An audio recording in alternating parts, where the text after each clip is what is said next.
Alors que le conflit au Moyen-Orient entre dans sa 6e journée consécutive, la majorité républicaine du Sénat américain a rejeté une loi visant à limiter les pouvoirs militaires de Donald Trump.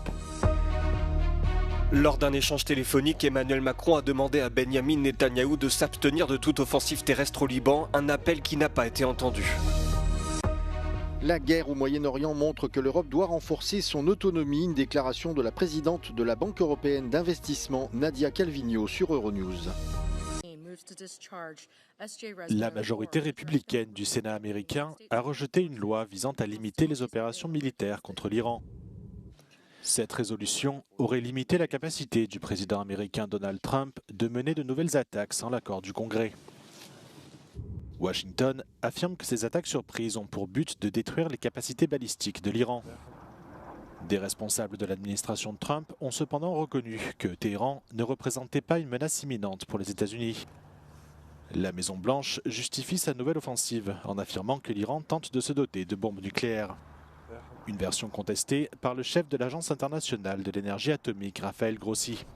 Ce dernier a encore déclaré cette semaine que son agence n'avait trouvé aucune preuve que l'Iran construisait une bombe nucléaire. President Trump, after a sincere effort to bring this conflict to a peaceful conclusion, concluded that to continue to allow this regime to move forward would put America at unacceptable risk. 6 Americans have already died for an illegal war that no one in this country wants. 900 to 1,000 people in the region have died. U.S. embassies all over the region are under attack. Les frappes aériennes se poursuivent pour la 6e journée consécutive jeudi, l'Iran ayant visé Israël ainsi que plusieurs bases américaines.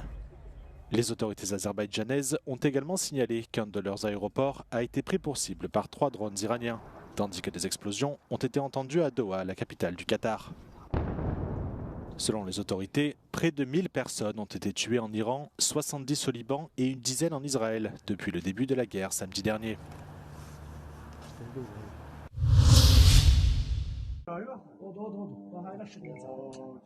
L'aéroport de Nakhichevan en Azerbaïdjan a été visé par une attaque de drone iranien. La frappe a touché le terminal passager, faisant 2 blessés et engendrant d'importants dégâts matériels.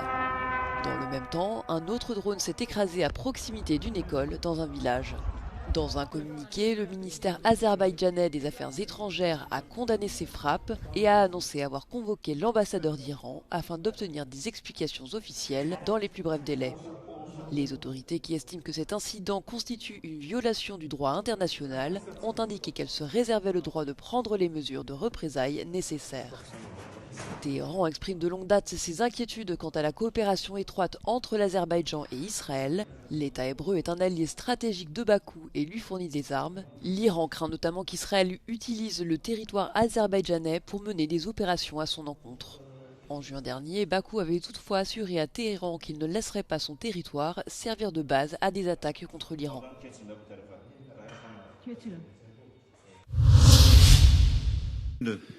Le président français Emmanuel Macron s'est entretenu ce mercredi avec le Premier ministre Benyamin Netanyahou, qu'il a appelé à préserver l'intégrité territoriale du Liban et à s'abstenir de toute offensive terrestre. Cette stratégie d'escalade constitue une faute majeure qui met en péril l'ensemble de la région, a écrit le chef d'État sur ses réseaux sociaux. Un appel qui n'a pas été entendu. Ce jeudi, l'armée israélienne a progressé dans plusieurs localités frontalières du sud du pays et les frappes aériennes se poursuivent. Cet appel téléphonique entre Emmanuel Macron et Benyamin Netanyahou a été le premier entretien depuis l'été 2025. Les relations entre les deux hommes s'étant refroidies après l'annonce par Paris de son intention de reconnaître l'État de Palestine. Le chef d'État a également déclaré avoir eu des entretiens avec le président et le Premier ministre libanais. Il a plaidé en faveur d'un retour à l'accord de cessez-le-feu et les a exhortés à faire pression sur le Hezbollah pour que le mouvement cesse ses attaques contre Israël et au-delà.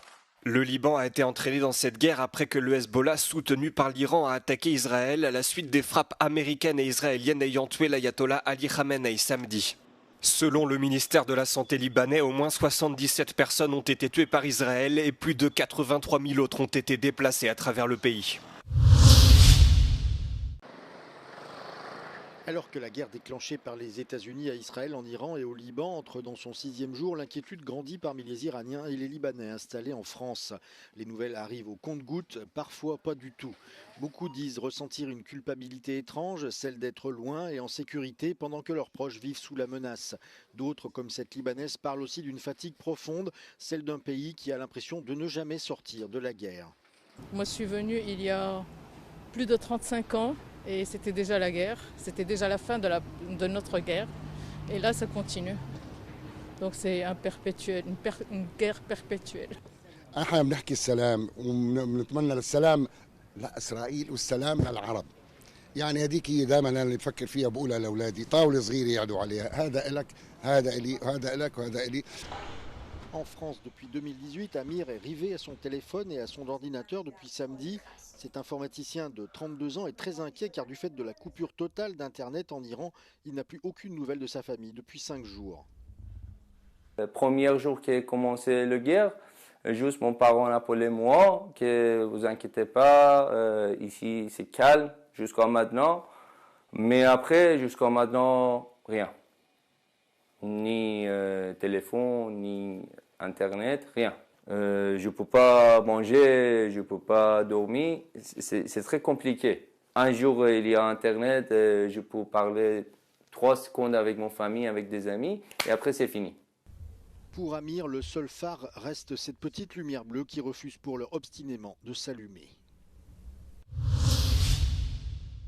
Evacuations from Iran are continuing, with hundreds crossing into Azerbaijan each day. We are here at the Astara border checkpoint in the southeastern Azerbaijani city of Astara, which has becoming one of the key crossing points for people leaving Iran amid rising tensions. Authorities are checking documents and processing evacuees here. Those arriving include nationals from all around the world, seeking safer roads out of Iran during the ongoing crisis. According to the recent reports, the number of people evacuated from Iran to Azerbaijan exceeded 700, while some countries formally requested and coordinated with Baku on border crossing permits for its citizens. The situation is fluid. It is moving very fast. It is difficult to predict exactly, but for the safety of family and for the safety of our citizens, our government has decided to move some people out of Tehran. I, because being on account of being an officer but also being mother, was evacuated, so I am moving to Azerbaijan. Because my family is living in Australia actually. That's why I'm just leaving from here, go to Istanbul and go to Australia. I was in Tehran the first day. I was in Tehran but just come to the Gilan, the city close to here. But so far not as worse as we can imagine, but it's going to be worse and worse every day. I don't know what's happening.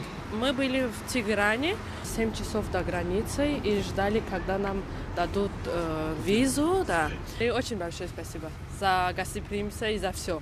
So far, the European nationals have been granted the opportunity to cross the Iranian-Azerbaijani border, with Serbian and Slovak diplomats among the most recent to transit. The evacuations were also discussed at the political level. On the 2nd of March, Azerbaijan's Foreign Minister Ceyhun Bayramov held a telephone conversation with the European Union's High Representative for Foreign Affairs and Security Policy and Vice President of the European Commission, Kaja Kallas. The discussion focused on continuing efforts to evacuate EU citizens from Iran and on the security situation, which remains a concern amid escalating military tensions in the whole region.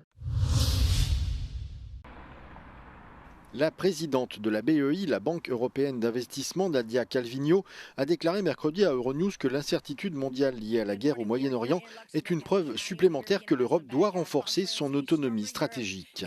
The war is destabilizing the global economy. Tensions, conflicts that we're seeing in these last years are obviously not conducive to a framework and to an environment of stability, peace and investment. Alors que l'Europe envisage de se réarmer d'ici 2030, la BEI subit des pressions pour devenir l'équivalent d'une banque européenne de défense, s'éloignant ainsi de son mandat traditionnel. La banque n'est pas autorisée à investir directement dans des armes ou des munitions, mais elle peut financer des équipements dits à double usage, tels que des drones et des hélicoptères. Bien qu'elle ne soit pas directement impliquée dans l'opération militaire américano-israélienne contre l'Iran, la guerre a également des répercussions sur l'Europe, les marchés énergétiques mondiaux étant secoués par les frappes iraniennes contre les pays du Golfe. Since the beginning of the war in Ukraine, Europe has become much more resilient, much more independent. European companies have proven to adjust and to be flexible, to adapt to these changing conditions. And so I'm confident that this time around we will also be able to tackle this challenge. Nadia Calviño a enfin déclaré que les difficiles leçons tirées de la guerre en Ukraine ont conduit les entreprises européennes à se doter de ressources alternatives, mais elle a reconnu que cela avait pesé sur leur compétitivité par rapport à d'autres géants comme les États-Unis et la Chine. Moins d'un mois après la naissance d'Iba, le premier éléphanteau né depuis 13 ans au zoo de Beauval, le parc animalier se prépare à accueillir un deuxième bébé éléphant d'Afrique. Cela fait déjà plusieurs jours qu'Ashanti, la femelle enceinte âgée de 23 ans, est sous étroite surveillance, car une naissance est toujours entourée de multiples interrogations. Les soigneurs regardent donc si la future mère se touche les flancs, si elle est un peu plus agitée pendant la nuit, si elle se couche ou si elle commence à avoir des contractions. Selon leurs projections, l'éléphanteau devrait voir le jour d'ici le début de la semaine prochaine. C'est sa première gestation, elle est primipare. Donc c'est vrai qu'il y a aussi un peu plus de risques. On ne sait pas comment est-ce qu'elle va se comporter avec le bébé. Et puis c'est surtout qu'elle n'est pas si jeune que ça pour une première gestation non plus. Donc forcément, c'est comme chez nous, plus on est âgé, plus potentiellement il peut y avoir des risques. Après la naissance d'un premier éléphanteau il y a 3 semaines, le parc avait fait part de sa joie énorme, car cela est une excellente nouvelle pour le programme européen d'élevage qui vise à assurer une population viable et génétiquement diversifiée sur le continent. L'éléphant d'Afrique est en danger critique d'extinction à cause de la perte de son habitat, des conflits avec les hommes et du braconnage, principale menace pour le pachyderme. Il n'en resterait que 415 000 à l'état sauvage, contre 3 à 5 millions au début du siècle dernier.